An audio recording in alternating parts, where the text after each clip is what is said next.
Spotify versus Amazon Music. In this video, I'm going to do an in-depth and honest comparison on Spotify versus Amazon Music. I'm going to go over price, features, and then layout. Finally, I'll give my honest opinion on which platform is better. So let's get into it. Spotify versus Amazon Music. I gotta put my hand up and admit it. Think I really might have blown it. To make it a little more complex, Amazon actually has two music products. They have Amazon Prime Music and then they have Amazon Music Unlimited. Amazon Prime Music is a smaller catalog of music of about 2 million songs, and you get this automatically included if you have Amazon Prime already. Amazon Music Unlimited is an actual music streaming service like Spotify, and that Amazon Music Unlimited is what we're going to be referring in this video when we talk about Amazon Music. Let's get into the first section of price. Now, both platforms are coming in at $9.99 a month. That's just like Apple Music and just like most of the other streaming services, so no cost leader there. Same price at $9.99 a month. For Spotify, there is a family plan, and for Amazon Music Unlimited, there is a family plan as well, both $14.99. And both Spotify and Amazon Music offer a student plan discount if you can prove you are a student. One thing about Amazon Music is if you are already a Prime member, you can get Amazon Music Unlimited at $7.99 a month. So there is a $2 discount if you already have Prime. Now, I'm sure that's a big part of Amazon Music's strategy to try and collect all their Prime users and trying to steal some growth away from Spotify and Apple Music and YouTube Music. Okay, let's talk about Spotify's feature settings. And so we are in my settings page now of my Spotify account. And a couple things I did want to mention is music quality, obviously a big one. You can change the streaming quality here to, automatic, low, normal, high, and very high. I always like to keep mine at very high because I like high quality streaming. We have the option to normalize volume and change the volume level based on our environment. Devices is a great feature that Spotify has, and you can cast your music to other devices. For me, I have two Google Homes, one here and one in the bedroom, and I can also play them both simultaneously. Here's the social aspect that I was talking about. You can make your playlist public if you want. You can share your listening activity on Spotify. You can add your friends here, and you can connect your Facebook account and see what your friends are listening to in real time. So it has that real public kind of listening experience. You can also choose this just to make it private if you don't want to have any of your friends listening to it as well. Local files is something that I'll add local files to my menu here on the left. This is just where I listen to demos of my own music, and I like to have them in my Spotify account so I can listen to them on the go. Go back to settings, and two other features in settings I want to mention is the autoplay and playback. Autoplay is something that if you just play a song, you want Google to play a song that you like, it can automatically keep playing songs inside that same feeling and genre. And I like to have this on because I've discovered new music this way by just having songs that come on next that are similar to the song that I asked to be played. Playback is really cool, crossfade. This is just when you have one song play and it ends and the next song plays. It's crossfading the song, so there's no hard stop in the middle. A great feature to have, especially when you're having parties and you don't want songs to just stop awkwardly in the middle, and you can have it continuously play throughout, and you can have it crossfade up till 12 seconds. That's a huge crossfade, and will basically take out a 12-second chunk at the end and a 12-second chunk at the beginning of the songs. So it depends how much you want to crossfade. I usually crossfade at around 2 or 3 seconds. You can have the option to boot up Spotify right on startup, and I actually have that on because when I start my computer, I'm always listening to music anyway, so might as well start that up. A couple of the other features inside Spotify, and what I think makes Spotify so powerful is this made for you section. So this would be my daily podcast mix, and I can actually play this and just start listening to podcasts of new episodes that I've already subscribed to that have come out. This section is just music that I've really consumed in the past. So obviously top songs of 2019, throwback songs of couple of years ago, 2018, songs that I couldn't get enough of on repeat rewind, and songs that I can't get enough of right now. So that's on repeat. This Discover New Music section is probably the most invaluable thing that Spotify has. It's the Your Discover Weekly and Your Release Radar. Your Release Radar is just new music of artists you already follow. So that will show up in this playlist if I go to Release Radar. These are new songs of artists that I follow that have just come out recently. And so that's a constantly updated playlist. Actually here it says updates every Friday. I can go back and go check out my Your Discover Weekly playlist are from artists that I've never heard before. And so this is updated every Monday or so. Now, I've never heard of Mountain Boy. I've never heard of Oliver. I've never heard of Francis. Can check them out right now. Can like the song here. Can dislike it at the bottom. I have the option to listen to new music that I've never heard before, but it should be in line with my interests because the Spotify algorithm is working underneath this all and looking at all the past songs that I've liked. It's looking at all the songs that I've skipped in the past, all the songs that I've listened through.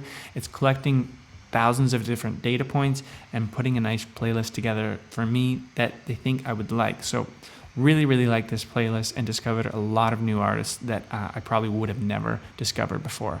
And go back to my Made For You section. And then here are just my daily mixes. You have probably listened to tons of different music and in different styles. Sometimes you just want to listen to that, your folk style or your rap style. For me, I listen to a lot of different music. So here you can see this is kind of more of a pop playlist. Over on the right here, this is kind of more of an R&B rap playlist. And this is more of a folk playlist. This is more of a kind of pop folk playlist. So it's all different and it's all of my music that I already like and what's in my library. And then we have this even more section, which are like taste breakers.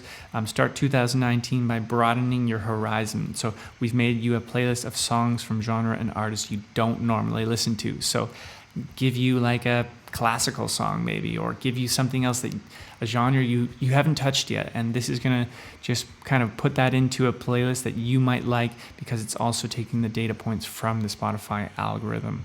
Taking a look at some more features on Spotify, I really like the artist page. I'll get into this more in the layout section, but the about page gives a lot of great information. I think the concert page is the most valuable for me because the artists that I follow, I can see them pop up if they're coming to an area near me.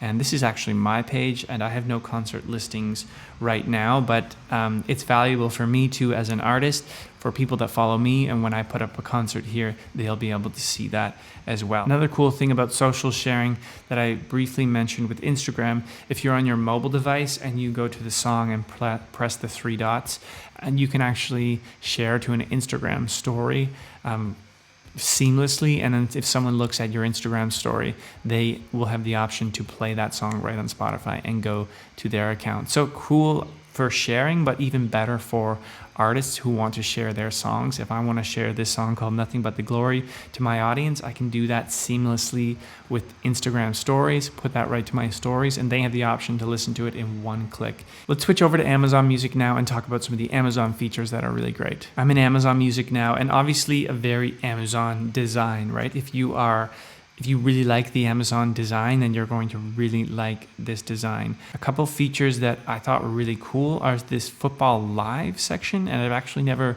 seen this be integrated with a music streaming platform before. For me, I'm not a huge football fan, but I could imagine if you were a huge football fan that this could be quite a big selling point for you as a streaming service.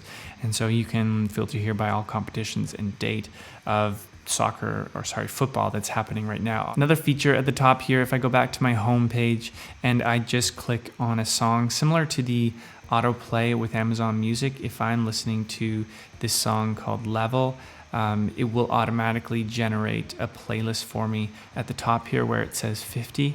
This is what I can imagine 50 songs that are similar to this song, and so that's kind of cool. I can delete everything, I can add things to playlists right there. Surprised with Amazon was I found it so hard to find the section that was new music discovery, that Amazon could tell me new music that I should listen to.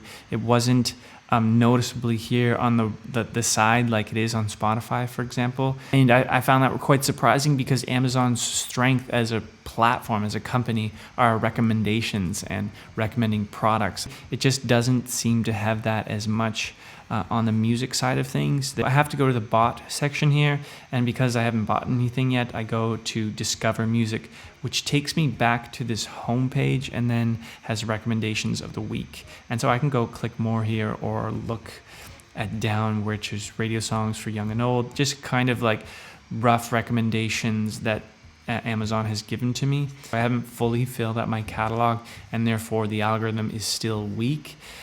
Over time, if I had Amazon for a year or two, I could imagine this getting much stronger, because they do have quite a strong recommendation algorithm. If we click on recommendations of the week and go more, then we'll be able to see more music that is tailored to us. And so here we have a full section of recommendations of the week. Now, this is based on my past listening experience and location. Obviously, I'm in Germany right now, so I'm getting a lot of Austrian music, a lot of German music, and so at least they know that, and they're pulling that information for me. It's cool that the recommendations are packaged in playlists: Black, Red, Pop, Dewy, Rock, Arena. But I would like to have that almost just packaged in 2 playlists. Maybe it's just too overwhelming to choose from all these recommendations. Spotify has it nicely neat in your Discover Weekly, and that's your recommendations, and you kind of can just go there and trust that Spotify is recommending the right music for you. This is just a little bit overwhelming, I find, to choose what music that is recommended for me. Let's move on to layout and design of both platforms. Let's start with Spotify first. So we have the home section here. These are playlists that I've recently played. This is a playlist on that I have a heavy rotation with, popular playlists, so on and so forth. This is very standard stuff that you would have in a home section for music streaming services. It's just kind of like a mix of everything. Find your favorite new song today. I don't spend a lot of time in here, to be honest. I do spend a lot of time in the browse section. We have where you can browse new music, genres and moods. You can find new podcasts. I mean, genres and moods in general is huge. It really splits it up into these nice kind of big squares where you can really just see, oh yeah, I want to party right now. Okay, let's go and party, and pick a party playlist. And then I do find that the playlists are curated quite great, actually. And I do find if you're in that party mood and you want to have a great party, that they will curate the right party music for you. And so we can find new podcasts, we can find charts, top 50 on the global or in certain countries. The new releases section, where we are quickly linked to our release radar, and then a New Music Friday Canada playlist, which I listen to a lot. And then the Discover section, also quick links to Release Radar and my personalized playlist of Discover Weekly. So I am in here a lot because I just want to hear new music that I haven't heard before. And then concerts, obviously something I mentioned before. Cool, Taylor Swift is playing June 25th. I can see all the artists that I follow and actually go and get tickets. So cool, James and Vincent McMorrow is playing at Be New in Berlin on November 26th. I'm going to buy some tickets. Moving on with the layout, we have our library made for you, which I briefly went over. And we have our recently played songs, our liked songs, our albums, our local files, anything that you would have that you've kind of dealt with already. Our playlist section is obviously a huge section. These are private playlists with little circles, and then public playlists don't have little circles. So Release Radar is a playlist, so that is in that section. I have my complete collection of songs that I've written. Then obviously a big button here, new playlist.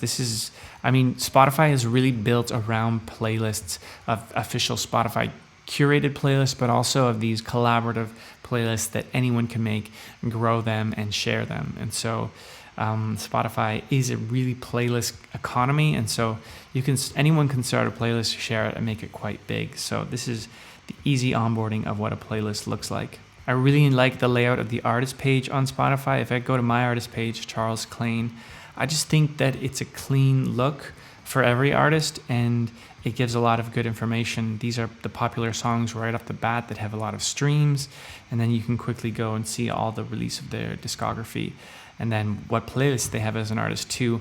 The About section is great. They have a roll of photos that you can scroll through, and then obviously a bio section looking at their monthly listeners and followers. Also, where people listen to the song. That's an interesting statistic that they make public.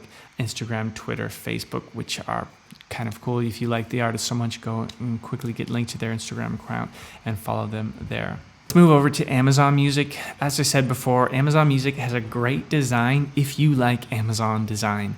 It seems to me just a very Windows-based design. Not that that's a bad thing at all. Pretty basic. And if you're into that kind of thing, then this is great for you. So similar main layout. We have the left big navigation with the content in the middle. So we do have a homepage similar to Spotify, which has just a kind of dump of everything that you might like. There is really no browse section. They have recommendations of the week where you can click more and kind of browse new music that way, and it loads you this new page. X this here and keep going. We have radio, playlist, new releases, charts, very similar to Spotify, and they would have all the same music more or less too. So you're not missing out on any music.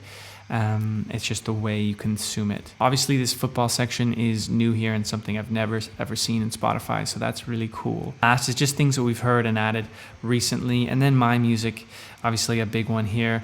With what I didn't really like here is just that there's no quick section to discover new music. You do have to go to the home page and then press more under recommendations. Same thing as Spotify playlists. I haven't noticed a massive playlist economy that Amazon Music has compared to Spotify, but still in general, playlists are how we consume music nowadays. So even if you're listening to music in a private experience, you want to make your own playlist. So that's why it's kind of nice blue button here and highlights that to make your playlist. And obviously a nice quick onboarding too. I can make a new playlist here and save that. At the top here, we have share buttons, repeat buttons, volume, and this is the playlist automatically that is generated when you listen to new songs as a feature on Amazon Music. And search here, we can search my own name, Charles Klein, and we'll be able to show the artist profile. So let's take a look at what an artist profile looks like. Nice, but I don't find it as descriptive or just generally appealing as it is on Spotify. So we can play my music here, we can shuffle it. A similar layout of popular songs and music, but there's no bio, there's no cool pictures, there's no concerts, which are kind of what I really want to know about the artist too, right? I want to see a bit of photos. I want to know where they're from, a bio, where people are listening, and where they're playing next. And that's what I really kind of want in a music streaming service. And so with that said, let's get on to the comparison, the final thoughts and honest comparison of Spotify versus Amazon Music. Obviously, there has been a bit of a trend in this video that I have referenced Spotify, I think more positively, that I'm obviously going to say I'm going to crown Spotify as the winner on the comparison versus Amazon Music. This is a subjective thing of what you're looking for to. For me, and what I'm looking for in a streaming service are good information about the artists and new music discovery, both things that I find Amazon Music lacked a lot in, and that's mainly why I'm picking Spotify. If you don't really care about the information as an artist and you don't really care about the social listening experience, then Amazon Music might be right for you, especially if you already have Amazon Prime. You can get it at $7.99 a month. That's my honest comparison looking at Spotify and Amazon Music. Let me know what you think in a comment. Seriously, I want to know your thoughts in comments. If you've tried both as well, please post it in a comment. Feel free to subscribe as well. I post comparison videos on different music platforms, but also I'm a singer-songwriter myself, and I'm documenting my journey as a singer-songwriter. So please feel free to subscribe. And always, thanks for watching, and hope to see you again soon.